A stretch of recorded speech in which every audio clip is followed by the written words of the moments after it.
નમસ્કાર વિદ્યાર્થી મિત્રો, આપનું સ્વાગત છે આપણી ચેનલમાં।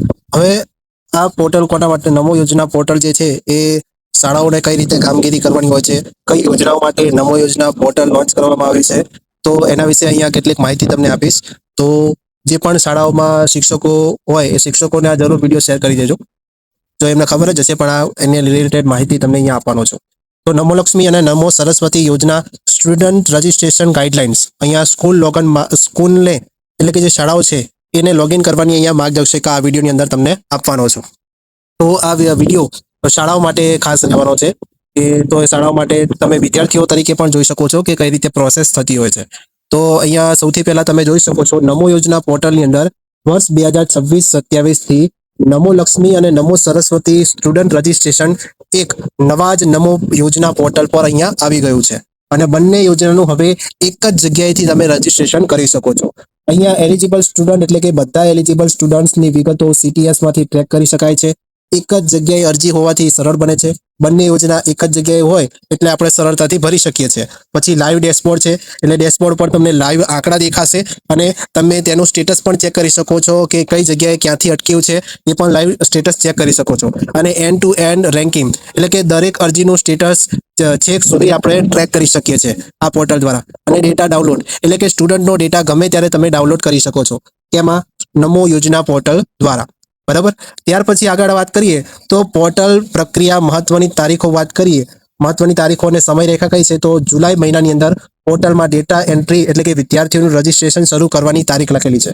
પછી 31 ઓગસ્ટ પોર્ટલમાં ડેટા એન્ટ્રી પૂર્ણ કરવાની અંતિમ તારીખ છે।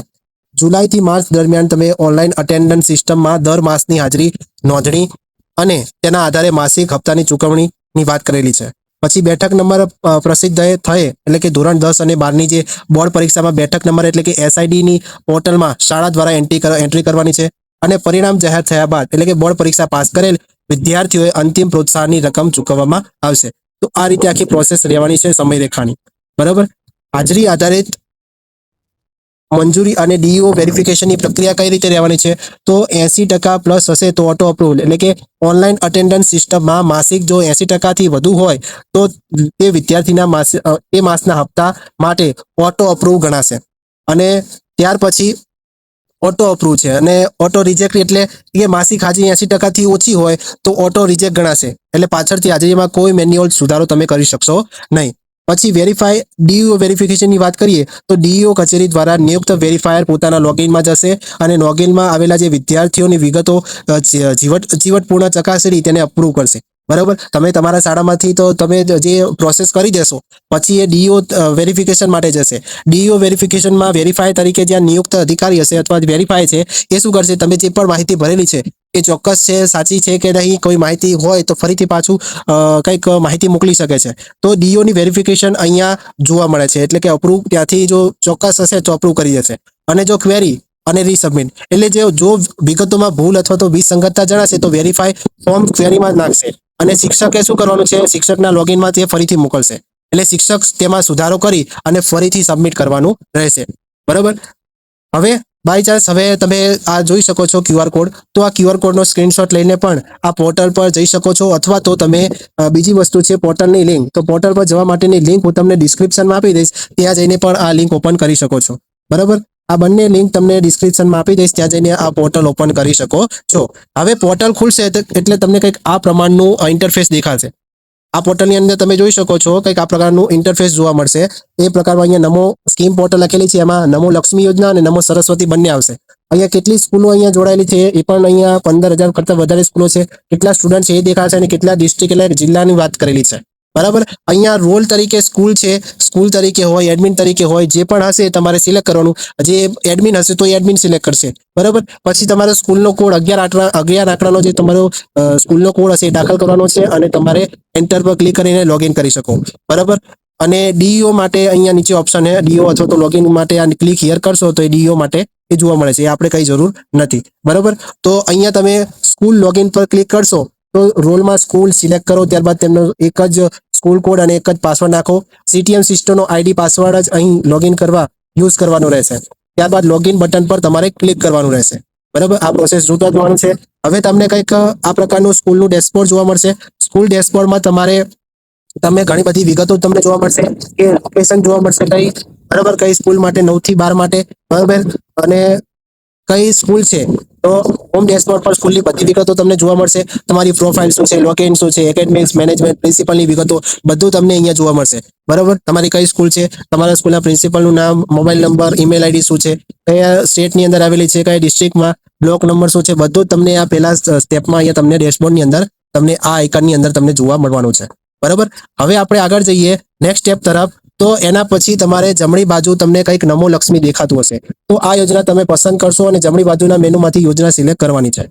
યોજના સિલેક્ટ કરશો તો આ યોજના હેઠળ તમને ઘણી બધી માહિતીનું એક પ્રોપર ફોર્મેટ તમને દેખાઈ જશે કે કેટલા વિદ્યાર્થીઓએ રજીસ્ટ્રેશન કરેલું છે ટોટલ, બરાબર, કેટલા બોયઝ છે, કેટલા એલિજિબલ છોકરીઓ છે, અને કેટલા વિદ્યાર્થીઓ રજીસ્ટ્રેશન કર્યું છે, કેટલા વિદ્યાર્થીઓની અરજી હજુ પેન્ડિંગ બતાવે છે, કેટલા વિદ્યાર્થીઓને અપ્રુવલ મળી ગયું છે, કેટલા વિદ્યાર્થીઓ અપ્રુવલ મળવાનું બાકી છે, અને કેટલા વિદ્યાર્થીઓ અહીંયા ડીઈઓ તરફથી અથવા જે વેરીફાઈ કર્યા પછી ફાઇનલ જે મોકલીએ છીએ ઉપર ત્યાંથી ક્વેરી આવી હોય તો ક્વેરી અહીંયા તમને દેખાવાની છે. બરાબર, એ તમે અહીં જોઈ શકો છો. પછી તમને અહીંયા pending registered student, completed registered student, એ તમે અહીંયા જોઈ શકો છો. અહીંયા તમે સિલેક્ટ કરીને તમે ચેક કરી શકો છો. બરાબર, એ નમો લક્ષ્મી માટે અહીંયા રહેવાનું છે. બરાબર, એટલે એ જ વાત અહીંયા કરેલી છે કે ડેટા અને ડાઉનલોડ, કે આપ ગમે તે સમયે શાળા લોગિનમાં લાઈવ ડેટા તમે ચેક કરી શકો છો. કે તમે અત્યારે જોયું પછી થોડાક સમય પછી ઘણા વિદ્યાર્થીઓ ફોર્મ ભર્યું હોય તો ફરીથી તમને અપડેટ ગમે ત્યારે તમે લાઈવ ચેક કરી શકો છો કે કેટલા વિદ્યાર્થીઓએ ફોર્મ ભરી દીધું છે. 222 માંથી બોયઝ કેટલા છે, ગર્લ્સ કેટલી છે, બરાબર, એમાંથી રજીસ્ટર્ડ સ્ટુડન્ટ કેટલા એલિજિબલ છે અને કેટલા એલિજિબલ નથી, અને કેટલા વિદ્યાર્થીઓની અરજી પેન્ડિંગ છે, અપ્રુવલ કેટલા થયા, પેન્ડિંગ કેટલા થયા અને ક્વેરી કેટલા આવ્યા, બરાબર, એ ચેક કરી શકો છો. ત્યાર પછી સ્ટુડન્ટ રજીસ્ટ્રેશન એટલે કે ડેશબોર્ડની નીચેની રજીસ્ટ્રેશન વિભાગ તમને જોવા મળે છે. તો અહીંયા તમે ટીચર અને ગ્રેડ સેક્શન, શિક્ષક અને પોસ્ટ પસંદ કરવાની છે. બરાબર, એ શિક્ષક પોસ્ટ પસંદ કરશે એટલે સેક્શનમાં તમને અહીંયા ચેક કરી શકો છો. ધોરણ તમારું કયા ધોરણ માટે ચેક કરવા માંગો છો, ધોરણ 9 માટે તો એ સેક્શન કયું બી છે, તો વર્ગ બી માટે તમે પસંદ કરો છો તો બી માટે તમે ચેક કરી શકો છો. બરાબર, એ ડેટા તમે ચેક કરી શકો છો. હવે નેક્સ્ટ આપણે જોઈએ તો સ્ટુડન્ટ રજીસ્ટ્રેશનમાં નવું રજીસ્ટ્રેશન કરવા માટે પેન્ડિંગ રજીસ્ટર્ડ સ્ટુડન્ટ બટન પર ક્લિક કરવાનું છે. નવું રજીસ્ટ્રેશન કરવું હોય તો પેન્ડિંગ ઉપર ક્લિક તમારે કરવાનું રહેશે. બરાબર, પેન્ડિંગ પર ક્લિક કરશો પછી ટીચર અને ગ્રેડ પસંદ કરો. હવે બાળકોનું રજીસ્ટ્રેશન કરવા માટે સૌપ્રથમ ટીચરનું નામ તમારે સિલેક્ટ કરવાનું છે, કયા ટીચર છે, ટીચર અને કયા વર્ગ માટે જોવા માંગે છે. ધોરણ 9 સેક્શન એ હોય, બી હોય, સી હોય તો એ તમારે અહીંયા સિલેક્ટ કરવાનું રહેશે. એ સિલેક્ટ કરી દીધા બાદ હવે ડ્રોપઆઉટ મેન્યુમાંથી સ્ટુડન્ટ સિલેક્શન તમારે પસંદ કરવાનું છે.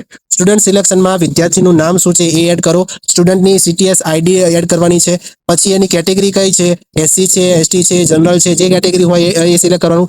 સ્ટુડન્ટ ધોરણ 8માં ખાનગી શાળામાં અભ્યાસ કરેલ છે, જો ખાનગી શાળામાં અભ્યાસ કરેલ હોય તો હા કરવાનું, ના હોય તો ના કરવાનું. અને શું વિદ્યાર્થીને રાઇટ ટુ એજ્યુકેશન હેઠળ તમને પ્રવેશ મળેલો છે, જો પ્રવેશ મળેલો હોય તો હા સિલેક્ટ કરો, ન તો ના સિલેક્ટ કરો. બરોબર, એ પ્રમાણે સિલેક્ટ કરો.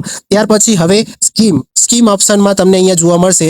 સ્કીમ ઓપ્શનમાં તમે એક કારણ તમારે સિલેક્ટ કરવાનું છે કે જે પ્રાઇવેટ શાળામાં કિસ્સામાં જો ઓપ્શન આવશે, પ્રાઇવેટ શાળામાં જો વાત કરેલી છે તો પ્રાઇવેટ શાળામાં ઓપ્શન આવશે, અન્યથા ફરજિયાત યસ સિલેક્ટ થઈને જ તમારે આવશે. પ્રાઇવેટ શાળામાં અભ્યાસ કરેલ, આવક મર્યાદા લાગુ પડતા હોય તે વિદ્યાર્થીમાં અહીંયા તમે સિલેક્ટ કરી શકો છો. બરાબર, કે અહીંયા જે ઓપ્શન છે તમે સિલેક્ટ કરી શકો. Student are not providing details, student does not want to avail scheme benefit, તો આમાંથી કોઈ એક વિકલ્પ સિલેક્ટ કરી શકો છો કે એલિજિબલ છે કે નહીં. હવે નેક્સ્ટ આપણે આગળ વાત કરીએ તો ડિક્લેરેશન. તો ડિક્લેરેશનમાં જો યસ સિવાયનો ઓપ્શન પસંદ કરેલ હોય તો સંબંધિત કારણ સિલેક્ટ કરવાનું. તમે જે યસ સિવાય કોઈ કારણ તમે સિલેક્ટ કરો છો કે માની લો student does not want to avail the scheme benefit, તો અહીંયા તમારે એ સિલેક્ટ કોઈ એક સિલેક્ટ કર્યું હોય તો એનું ડિક્લેરેશન અપલોડ કરવાનું છે કે શા કારણે તમે આ સિલેક્ટ કર્યું છે. બરાબર, અને આવક મર્યાદા લાગુ પડતા વિદ્યાર્થીની કિસ્સામાં જ અહીંયા ઓપ્શન તમારે દેખાવાનું છે. તો અહીંયા તમે જેપીજી, PNG, PDF ફોર્મેટમાં મેક્સિમમ 5 MB સુધી તમે અપલોડ કરી શકો છો. આ સેલ્ફ ડિક્લેરેશન છે. અપલોડ કરીને તમે વ્યૂ ફાઇલ પર તમે ચેક કરી શકો છો.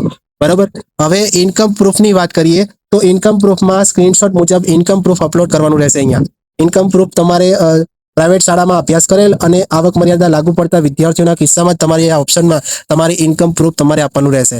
અહીંયા લખેલું છે કે આવકનું પ્રમાણપત્ર મામલતદાર શ્રી અથવા તો તાલુકા વિકાસ અધિકારી દ્વારા જારી કરાયેલું અહીંયા માન્ય ગણાશે.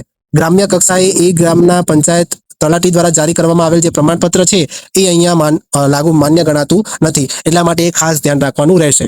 ત્યાર પછી ધોરણ 10ના બોર્ડની વિગતો, એ પણ ફક્ત નમો સરસ્વતી યોજના માટે, કે નમો સરસ્વતી યોજનામાં જે ધોરણ 10ની વિગતો તમારે ભરવાની છે, કયું બોર્ડ છે, બરાબર, એનો નંબર શું છે 10માં, પછી એ 10માં એને ધોરણ 10માં બોર્ડના કુલ ગુણ દાખલ કરવાના છે અને એ વિદ્યાર્થીને ધોરણ 10માં બોર્ડમાં મેળવેલ ગુણ દાખલ અહીંયા કરવાના છે. બરાબર. હવે બધી વિગતો કરીને તમારે એની 10માની માર્કશીટ અહીંયા અપલોડ કરવાની છે. 10માની માર્કશીટ અપલોડ કરશો ત્યારબાદ હવે સ્ટુડન્ટ અંગેની વિગતો તમારે ભરવાની આવશે. તો સ્ટુડન્ટમાં એના આધાર કાર્ડ મુજબ તમારે અહીંયા નામ દાખલ કરવાનું છે, એનો આધાર કાર્ડ નંબર દાખલ કરવાનો છે. ફરીથી ચેક કરવા માટે ફરીથી બીજી વાર આધાર કાર્ડ નંબર દાખલ કરો. પછી સ્ટુડન્ટમાં સ્ટુડન્ટ અથવા મધર અથવા તો કોઈ પણ એમનો મમ્મીના પપ્પા અથવા વાલીનો નંબર હોય તો એ પણ તમે નાખી શકો છો. પછી એ આધાર કાર્ડની ઇમેજ અપલોડ કરવાની છે 5 MB સુધી, અથવા તો PDF ફોર્મમાં અપલોડ કરો તો એ વધારે સારું રહેશે. પછી આધાર કાર્ડ એ પણ તમારે PDF ફોર્મ અથવા તો JPG PNG ફોર્મેટમાં તમે અપલોડ કરી શકો છો. ત્યારબાદ તમે વ્યૂ ફાઇલમાં ચેક કરી શકો છો પ્રોપર અપલોડ થઈ છે કે નહીં. બરાબર. ત્યાર પછી આગળ વાત કરીએ તો માતા પિતાની જે વિગતો છે, તો માતાની વિગતો અહીંયા જો CTS મુજબ માતાનું નામ અહીંયા એડ કરવાનું છે. અને શું માતાની વિગત ઉપલબ્ધ છે, તો હોય તો યસ કરો, ના હોય તો નો કરો. અહીંયા તમામ બાળકોની આધાર બેઝ પેમેન્ટ પ્રક્રિયા થતી હોવાથી બાળકો તથા માતાના આધારની વિગતો અહીંયા ચોકસાઈપૂર્વક ભરવાની રહેશે. ત્યાર પછી નેક્સ્ટ વાત કરીએ માતાની વિગતોમાં કે જો ઉપલબ્ધ નથી તો ચોક્કસ કારણો તમારે અહીંયા સિલેક્ટ કરવાનું છે કે શા કારણે અહીંયા વિગતો ઉપલબ્ધ નથી. શું ડિવોર્સ થયો છે કે મરણ પામ્યા છે કે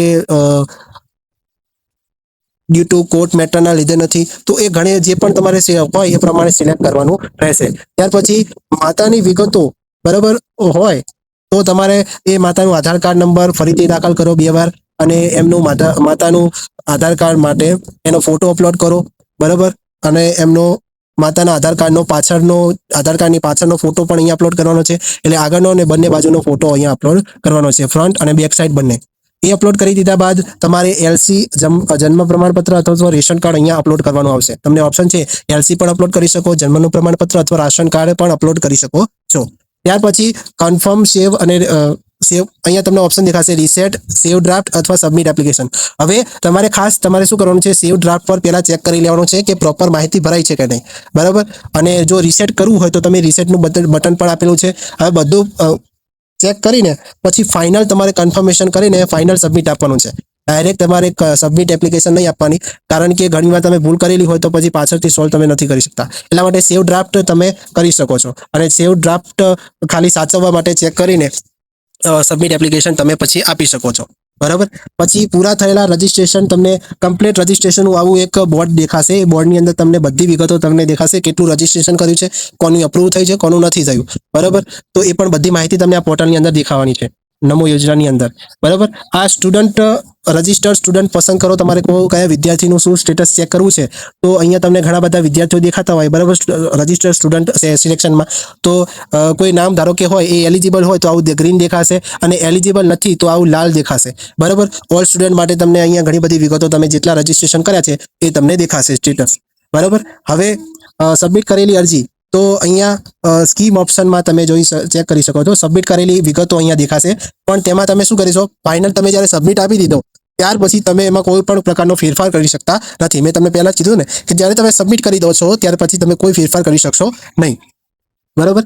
ત્યાર પછી નેક્સ્ટ વાત કરીએ કે સબમિટ કરેલી અરજી. હવે સબમિટ કરેલા ડોક્યુમેન્ટ જોવા માટે વ્યૂ બટન પર તમે ક્લિક કરો અને અહીંયા તમે ચેક કરી શકો છો. આ વ્યૂ ફાઇલ તમે જ્યારે પણ તમે આગળ વાત કરી કે તમે ડોક્યુમેન્ટ અપલોડ કરો છો તો વ્યૂ ફાઇલ પર ક્લિક કરીને તમે ડોક્યુમેન્ટ પ્રોપર અપલોડ થયું છે કે નહીં એ એકવાર ચેક કરી લેવાનું રહેશે. ત્યાર પછી સર્ચ સ્ટુડન્ટ, એટલે કે કોઈ વિદ્યાર્થીને તમે સર્ચ કરો છો તો એ સર્ચ કરવા માટે સ્ટુડન્ટ સેક્શનમાંથી CTS પ્રમાણે તમે શોધી શકો છો.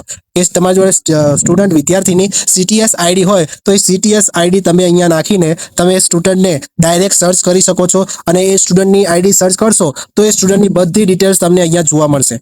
બરાબર. એનું નામ શું છે, કયા વર્ગનો વિદ્યાર્થી છે, બરાબર, બધી જ માહિતી, મેલ છે કે ફિમેલ છે, બધી જ માહિતી તમને અહીંયા જોવા મળશે. બરાબર. તો આશા રાખી કે તમને આ વિડીયો ગમ્યો હશે.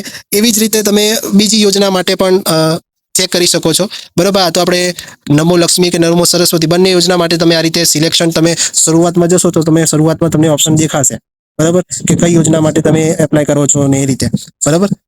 નમો લક્ષ્મી અને નમો સરસ્વતી બંને માટે આ યોજના એક જ પોર્ટલની અંદર તમને આપવામાં આવેલું છે.